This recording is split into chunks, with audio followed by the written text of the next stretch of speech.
Hello friends, मैं Aryan Shukla business adviser YouTube channel business hour पर आपका स्वागत करते हैं। आज हम बात करेंगे मैनेजमेंट ऑफ एजुकेशनल इन्वेस्टमेंट।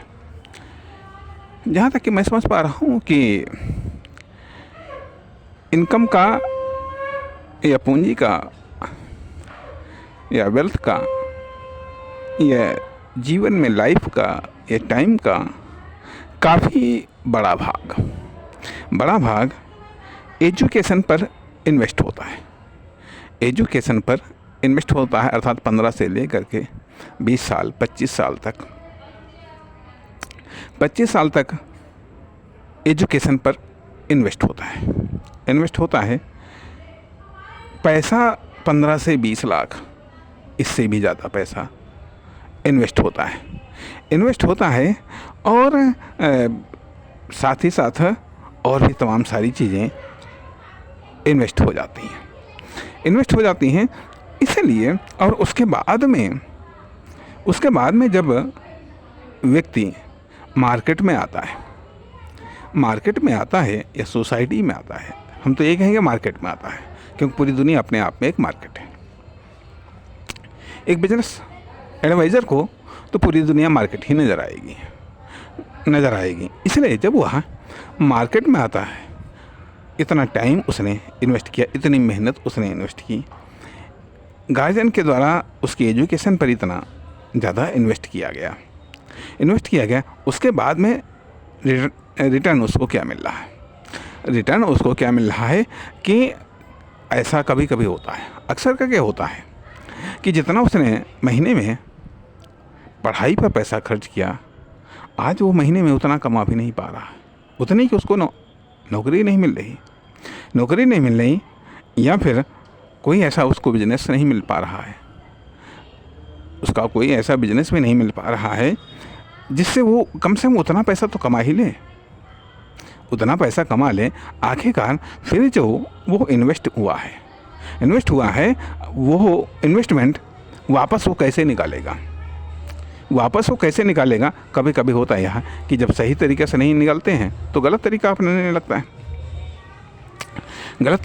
लगता है। तो सवाल इस बात का उठता है कि आखिरकार मिस्टेक कहाँ हुई, गलती कहाँ हुई। अर्थात पहले के दौर में एजुकेशन पर जो इन्वेस्ट होता था वो मिनिमम था और रिटर्न मैक्सिमम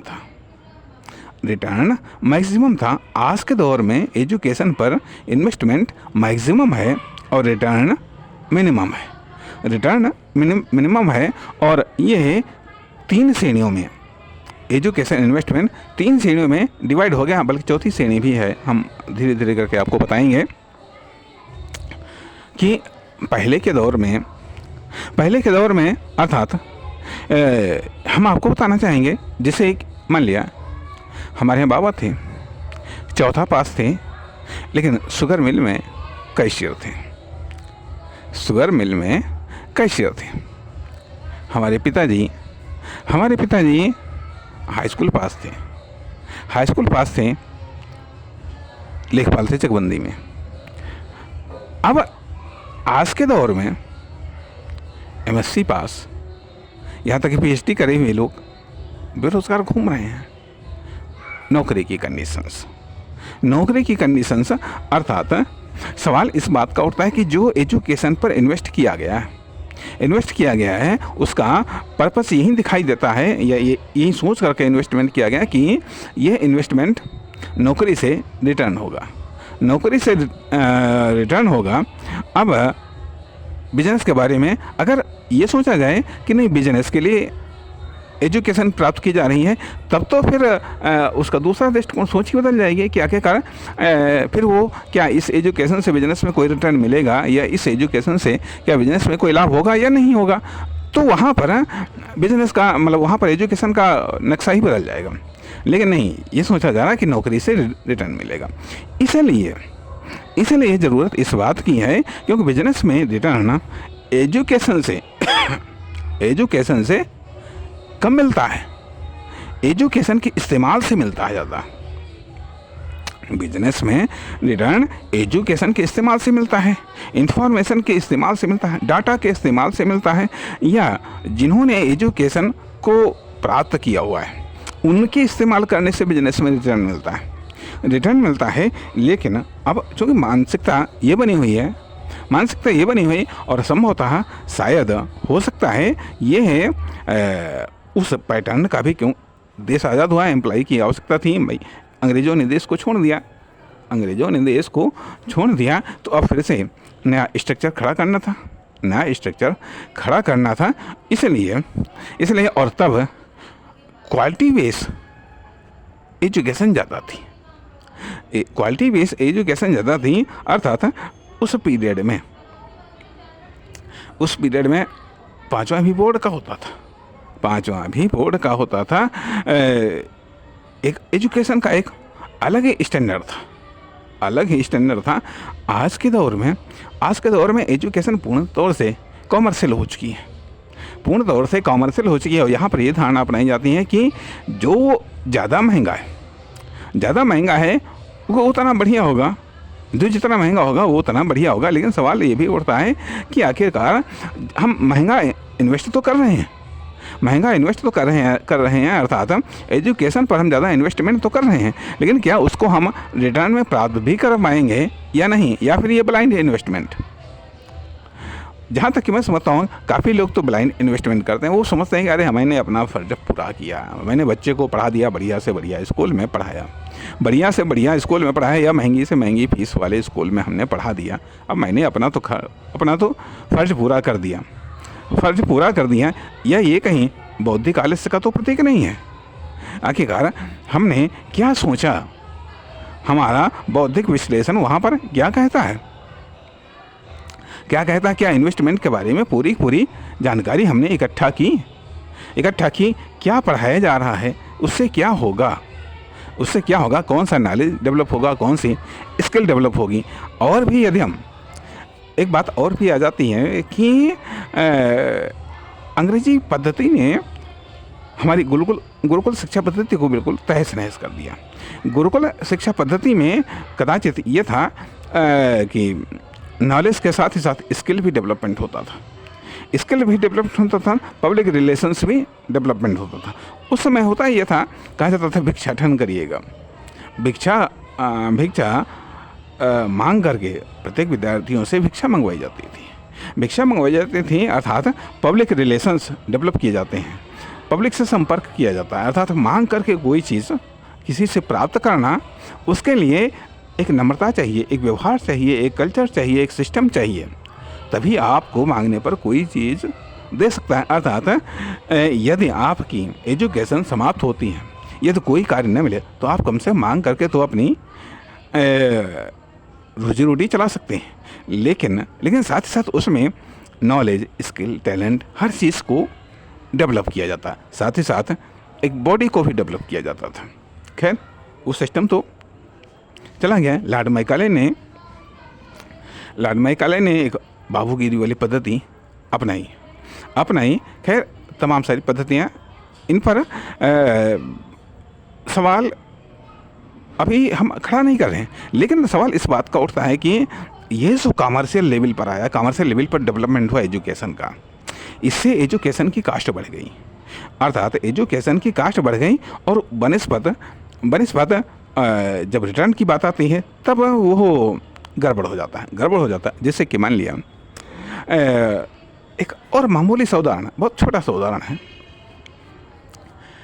कि अभी कुछ सामान खरीदने के लिए हम सोने चांदी की दुकान पर गए। वहाँ पर उसने चांदी का आइटम दिखाया, तो वहाँ पर हमारे साथ हमारी धर्मपत्नी थी, उनको कुछ सामान लेना था। वहीं पर हमने उनसे पूछा कि भाई चांदी क्या रेट में है, तो उन्होंने जो कुछ भी 80-82 हज़ार में बताई, पुरानी चांदी थी। कहा ये किस रेट में क्या जाएगी। कुल मिलाकर के उन्होंने जो बताया उसका निचोड़ ये था कि आप जो चांदी ले जा रहे हैं, आभूषण के तौर पर जो आप चांदी ले जा रहे हैं, ठीक है, ये तो वर्तमान में 80-84 हज़ार जो भी रेट है उस रेट में मिलेगा।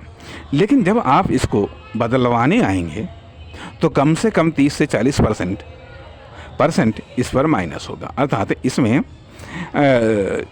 मान लिया शुद्ध चांदी की मात्रा 60 से 70% तक होती हैं, तो बाकी का ये जो 30-40% है, यही मान करके चलिएगा कि ये जो आभूषण बनाया गया है इसकी कीमत बल्कि ये कहिएगा ये मैन्युफैक्चरिंग कास्ट है, ये 30-40% जब आप लाएंगे तो मैन्युफैक्चरिंग तो उसमें होगी नहीं, वो तो एक डेढ़ माल होगा, तो इसलिए वो 30-40% मैन्युफैक्चरिंग कास्ट माइनस हो जाएगी। तो सवाल इस बात का उठता है कि आखिरकार एजुकेशन में मैन्युफैक्चरिंग कास्ट कितनी है। जब आप रिटर्न में आएंगे, जब आप उसको रिटर्न के लिए आप सोसाइटी में आएंगे, मार्केट में आएंगे, तो उसका रिटर्न कितना मिलेगा। कभी कभी तो ये लगता है ये तो 0% माइनस में आखिरकार जो वो पैसा लगाया है उससे क्या चीज़ डेवलप हुई। ये एक अजीबोगरीब थिंकिंग है। हम एक ब्लाइंड रेस में जा रहे हैं, ब्लाइंड इन्वेस्टमेंट में जा रहे हैं, कोई मतलब नहीं, कोई उद्देश्य नहीं, क्यों है। अर्थात दूसरी बात ये भी आती है, एक तो ये पैटर्न आ गया जा करके, ठीक है, दूसरी पैटर्न आ गया है भाई ये बेसिक एजुकेशन जिसको कहा जाता है बुनियादी शिक्षा, लेकिन कमर्शियल लेवल पर इसको चाहे जो कुछ कहा जाए ये वो भौकाल बनाया जाए, क्योंकि इसमें तमाम सारी वो सब चीज़ें ऐड कर दी गई इसको कास्टली बनाने के लिए, भले ही उसका इकोनॉमिक रूप में या कॉमर्शियल के रूप में या रिटर्न के रूप में कोई उसका उपयोग ना हो, कोई उसका यूज़ ना हो, लेकिन फिर भी इसको बनाएगा, सुविधाओं से परिपूर्ण बनाएगा, तभी तो ये महंगा बिकेगा। जब महंगा बिकेगा तो स्वाभाविक बात है ज़्यादा बेनिफिट होगा, ज़्यादा लाभ होगा। इसलिए ज़रूरत इस बात की है कि हम एजुकेशन मैनेजमेंट, मतलब जो एजुकेशन में हम इन्वेस्ट कर रहे हैं उसके बारे में कुछ हम प्लानिंग करें, कुछ हम मैनेज करें। तो बुनियादी शिक्षा अर्थात पहले होता था कक्षा 1 से पढ़ाई होती थी, अब नहीं, अब कहा गया है कि PG, KG, LKG, UKG, PG, KG, LKG, UKG the first 4 साल और पहले बढ़ा दिया गया, 4 साल और पहले बढ़ा दिया गया। धंधा है, किसी ने कहा है कि बुरा है, लेकिन फिर भी धंधा है और हम सब आप उसमें शामिल होते हैं। और दूसरी बात आती है कि जैसे एक व्यंग पढ़ा था जिसमें ये बात कही गई कि भाई आपको बैग स्कूल से लेना है या स्कूल की पार्टिकुलर दुकान से लेना है, ड्रेस स्कूल से या स्कूल की पार्टिकुलर दुकान से लेना है, आपको जूते, मोजे, कापी, किताबें, ये सब चीज़ें स्कूल से या पार्टिकुलर स्कूल की दुकान से लेना है। अब एजुकेशन कहाँ से लेना है, अब ये अब मिलेगी तो एजुकेशन से, लेकिन वो एजुकेशन इतनी टफ बना दी गई जिसका कोई विशेष लेना देना नहीं है, लेकिन कॉमर्शियल डेवलपमेंट है। तो उसके लिए आपको आपने तो युगति मतलब इतना ज़्यादा परिवर्तन कर दी गई, इतना ज़्यादा ऐड कर दिया गया, उसके लिए आपको ट्यूशन मास्टर रखना पड़ेगा, होता है आपको हर एक सब्जेक्ट के लिए रखना पड़ेगा। अर्थात पास होने के लिए स्कूल की भारी भरकम फीस अलग दीजिएगा, स्कूल के आने जाने के लिए बस का किराया अलग दीजिएगा, और भारी भरकम बैग पर, जूते पर, इन सब चीज़ों पर कमीशंस अलग दीजिएगा। उसके बाद में आप ट्यूशन के लिए मास्टर अलग से लगाइएगा। इतना भारी भरकम खर्च करने के बाद में जब वो बच्चा पढ़ करके निकलेगा और उसके बाद में फिर क्या रिटर्न उसको मिलेगा, रिटर्न क्या मिलेगा, इसके लिए कौन जिम्मेदार, क्या वो विद्यालय वाले जिम्मेदार? उन्होंने तो कहा भाई ये सिस्टम है, ये हम ऐसे माल बेच रहे हैं, मर्जी हो खरीदिए, मर्जी हो न खरीदिएगा। तो दूसरी तरफ ये भी है भाई क्या नाम, प्राइमरी एजुकेशन भी है, फ्री है, बैग भी फ्री है, खाना भी फ्री है, कापी की किताबें भी फ्री हैं, जीरो कास्ट है, जीरो कास्ट है, बल्कि वहाँ से दो ड्रेस वगैरह सब भी आपको फ्री में मिलती हैं, सब भी फ्री में मिलती हैं। तो सवाल यहाँ एक तरफ आती है कि गवर्नमेंट के द्वारा ये निःशुल्क एजुकेशंस हैं, इसके अलावा सरकारी इंटर कॉलेज वगैरह हैं, ठीक है, सरकारी इंटर कॉलेज वगैरह हैं, तो वहाँ पर भी मिनिमम फीस है, मिनिमम फीस है। अब सवाल इस बात का उठता है कि आखिरकार गड़बड़ क्या है, गड़बड़ क्या है, कहाँ से ये गड़बड़ हो रहा है, गड़बड़ हो रहा है, क्यों नहीं रिटर्न मिल पा रहा, क्यों नहीं रिटर्न मिल पा रहा है। तो एक तो कारण यही समझ में आता है भाई, भारी पॉपुलेशन से, भारी पॉपुलेशन है, तो भारी पॉपुलेशन के बीच में जो अवसर और डिमांड, अवसरों की सप्लाई और अवसरों की डिमांड के बीच में जो व्यवस्था है वो सब अस्त व्यस्त हो गई, सब अस्त व्यस्त हो गई, किसी की समझ में कुछ नहीं आ रहा है, सब अपने अपने लेवल पर फ़ायदा सोचने या फ़ायदा कमाने का प्रयास करते हैं, फ़ायदा कमाने का या सोचने का प्रयास करते हैं। एक तो ये चलो बेसिक एजुकेशंस आ गई, फिर कहा गया अर्थात अब इससे काम नहीं चलता है, इससे काम नहीं चलता है, अर्थात ये जो बेसिक एजुकेशन यहाँ पहले आप हाई स्कूल करिएगा, फिर इंटर करिएगा, फिर डिग्री कोर्स करिएगा, फिर पीजी पोस्ट ग्रेजुएशन का कोर्स करिएगा, उसके बाद में और आगे पीएचडी वगैरह करिएगा जो है का, इससे अब नौकरी नहीं मिलती है, तो काफ़ी डिप्लोमा करिएगा, फिर तैयारी करिएगा भाई, ये डिप्लोमा वो डिप्लोमा उसमें 2-3-4 साल का कोर्स, उसमें भी पहली बात तो एडमिशन दिक्कत है, एडमिशन के लिए ठीक है वो करिएगा। अगला चीज़ आती है तैयारी करिएगा भाई, अन्य सर्विसेज के लिए कहा ऐसे आप डायरेक्ट आप जा नहीं सकते हैं, फिर उसके लिए तैयारी करेगा 1 साल 2 साल 3 साल, चाहे इलाहाबाद हो, चाहे दिल्ली हो, चाहे कोटा हो, जो है कई सारे ऐसे शहर हैं या और सब छोटे मोटे शहरों में भी सब तमाम प्रकार की तैयारियों के लिए कोचिंग्स खुले हुए हैं, उनमें तैयारी करेगा। वो भारी भरकम इन्वेस्टमेंट, वो भारी भरकम अर्थात सारा कुछ नौकरी के पीछे, सारा कुछ नौकरी के पीछे, अर्थात इतना भारी भरकम इन्वेस्टमेंट करने के बाद में भी क्या रिटर्न मिल रहा है, तो क्या इस इन्वेस्टमेंट की समीक्षा करने की आवश्यकता नहीं है? टाइम भी, संघर्ष भी और उसके बाद में भी रिटर्न पर प्रश्न चिन्ह। तो एक बिजनेस एडवाइजर होने के नाते यहाँ पर ये सोचना तो स्वाभाविक बात है कि इन्वेस्टमेंट का रिटर्न कहाँ से कितना मिल रहा है, कितना इन्वेस्टमेंट हो रहा है, कितना रिटर्न मिल रहा है, उसकी रिटर्न की सुरक्षा क्या है। इसलिए सवाल इस बात का खड़ा हो रहा है कि एजुकेशनल इन्वेस्टमेंट के मैनेजमेंट की आवश्यकता है, अर्थात एजुकेशन जो तैयारी होती है उस पर इन्वेस्टमेंट, वो भी एक प्रकार का एजुकेशन इन्वेस्टमेंट है। डिप्लोमा वगैरह करने में जो भी इन्वेस्टमेंट होता है वह भी एक प्रकार का एजुकेशनल इन्वेस्टमेंट है। और उसके बाद में भी फिर कहीं नौकरी वगैरह के लिए भी घूस वगैरह पड़ती हैं, चलता है कहीं ना कहीं सुविधा शुल्क चलता है, इस बात से इनकार नहीं किया जा सकता है। वह भी इन्वेस्टमेंट और फिर नौकरी आजकल की नौकरियों पर अब तो स्वाभाविक बात है पेंशन भी समाप्त कर दी गई, कहाँ से रिटर्न मिलेगा, कैसे रिटर्न मिलेगा। इसलिए नंबर 1 पर तो एजुकेशनल इन्वेस्टमेंट पर समीक्षा करने की आवश्यकता है एक इन्वेस्टर के नाते। अब ये बुनियादी सवाल उठता है आखिरकार फिर इसका ऑप्शंस क्या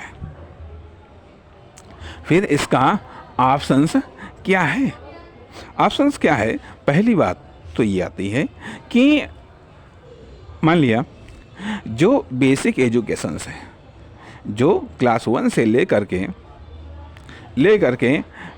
पोस्ट ग्रेजुएशन तक जाती है एजुकेशंस, इसकी एक बजट निर्धारित करेगा, इसका एक प्लानिंग करेगा, क्योंकि इसके बाद में कुछ डिप्लोमा पर भी आपको खर्च करना होगा। कुछ मतलब सवाल इस बात का उठता है कि एजुकेशन नौकरी बेस्ड है या फिर बिजनेस बेस्ड है। वहीं दूसरी तरफ आता है कि जहाँ पर नौकरी के लिए इतनी भारी भरकम एजुकेशन, इतना भारी भरकम इन्वेस्टमेंट, वहीं एक बिजनेस के लिए बिजनेस के लिए एजुकेशन की कोई शर्त ही नहीं है। बिजनेस के लिए कोई एजुकेशन की कोई शर्त ही नहीं है। आप बिल्कुल भी पढ़े लिखे नहीं हैं, आप बिल्कुल भी पढ़े लिखे नहीं हैं, तब भी आप बिजनेस स्टार्ट कर सकते हैं, तब भी आप बिजनेस में कामयाब हो सकते हैं। आपके पास में कुछ भी पैसा नहीं है तो भी आप बिजनेस स्टार्ट कर सकते हैं। अरे जब आप पढ़ाई के लिए ये ब्लाइंड बेनिफिट पर आप इतना इन्वेस्टमेंट कर सकते हैं, अपनी ज़िंदगी के 15, 20, 25 साल आप इन्वेस्ट कर सकते हैं, लाखों रुपया इन्वेस्टमेंट कर सकते हैं, बहुत मेहनत भी आप इन्वेस्ट कर सकते हैं, बहुत मेहनत भी आप इन्वेस्ट कर सकते हैं, बहुत मेहनत भी कर सकते हैं। तमाम आशा निराशा, फेल और पास के बीच में आप हर हाल में पास करना है, हर हाल में टॉपर आना, उसके लिए अधिकतम मैक्सिमम मेहनत करने के लिए आप तैयार हैं, दिन रात मेहनत करने के लिए तैयार हैं। फिर भी रिटर्न क्या मिलता है? तब आप टूटते हैं, बिखरते हैं। अगर उसका 5% या 10% भी आप बिजनेस पर मेहनत कर लें या फिर इसकी प्लानिंग करिएगा तो निश्चित तौर पर आप कामयाब हो सकते हैं। आप कामयाब हो सकते हैं, इस पर सर्च भी कर सकते हैं। खैर, और यही कारण है कि कहने का अर्थ यह बनता है कि इस एजुकेशनल जो इन्वेस्टमेंट है, इस पर विचार करने की आवश्यकता है। अभी हम अतिरिक्त कोई सलाह नहीं दे रहे हैं, लेकिन ये ज़रूर कह रहे हैं कि ये जो एजुकेशनल इन्वेस्टमेंट है, इस पर विचार करिएगा, इसकी प्लानिंग करिएगा, इस पर स्टडी करिएगा, क्योंकि कहीं न कहीं अब एजुकेशन बहुत बड़ा बिजनेस हो चुका है, बहुत बड़ी इसकी मार्केट है, बहुत बड़ा इन्वेस्टमेंट है, और ये बहुत बड़ा रिटर्न भी मार्केट से उठा रहा है, बेनिफिट भी उठा रहा है। इसलिए ज़रूरत है कि इस पर समीक्षा की जाए। यहाँ पर ये भी सवाल उठता है कि एक बिजनेस एडवाइज़र के अनुसार आप कस्टमर की बात कर रहे हैं, लेकिन वहीं दूसरी तरफ ये भी बात है कि यदि हम बिजनेस की बात करें, बिजनेसमैन के दृष्टिकोण से बात करें, तो यहाँ पर ज़रूरत इस बात की है कि विचार किया जाए कि एजुकेशन इंडस्ट्री में अंधी तौड़ में न शामिल हुआ जाए। समाज को क्वालिटी और क्वांटिटी दोनों देना एक बिजनेसमैन का कर्तव्य है, एक एंटरप्रेन्योर का कर्तव्य है। नई उपलब्धियों से समाज को लाभान्वित करना अर्थात एजुकेशन वो इंडस्ट्री है जो किसी देश या समाज के फ्यूचर को तैयार करती है या भविष्य का निर्माण करती है। इसलिए जो एजुकेशन इंडस्ट्री से जुड़े हुए जो बिजनेसमैन हैं या जो एंटरप्रेन्योर हैं, उन्हें अपने दायित्व को ज़रूर समझना चाहिए। व्यावसायिक हित आवश्यक है, लेकिन उन व्यावसायिक हित के साथ ही साथ हमारा राष्ट्र और समाज के प्रति भी एक कर्तव्य है। वरना जब कस्टमर की समझ में आ जाएगा, छोड़ करके वो चला जाएगा, तब क्या हाल होगा? इससे पहले कि हम समझ जाएं, क्योंकि गलत चालों से बेनिफिट तभी तक आ सकता है जब तक कि वो कस्टमर की समझ में नहीं आता। जिस दिन कस्टमर की समझ में आ जाता है, उस दिन सारा का सारा मामला बराबर हो जाता है। इसलिए आज एजुकेशनल इन्वेस्टमेंट या एजुकेशन इंडस्ट्री के बारे में थोड़ा सा मैं चिंतित ज़रूर हूँ, क्योंकि जिस तरीके से समाज में बेरोज़गारी बढ़ रही है, ये समाज में लेबर की जो क्वालिटी डाउन हो रही है, आखिर का उसका कारण क्या है? तो कहीं न कहीं ज़रूर सिस्टम में कुछ न कुछ तो गड़बड़ है। कुछ न कुछ गड़बड़ है या कुछ न कुछ तो सुधार की आवश्यकता है। इसलिए यही कह लीजिएगा कि फ़िलहाल इस सब्जेक्ट को हमने टच ही करने का प्रयास किया है। इस पर विचार करिएगा। नमस्कार, धन्यवाद।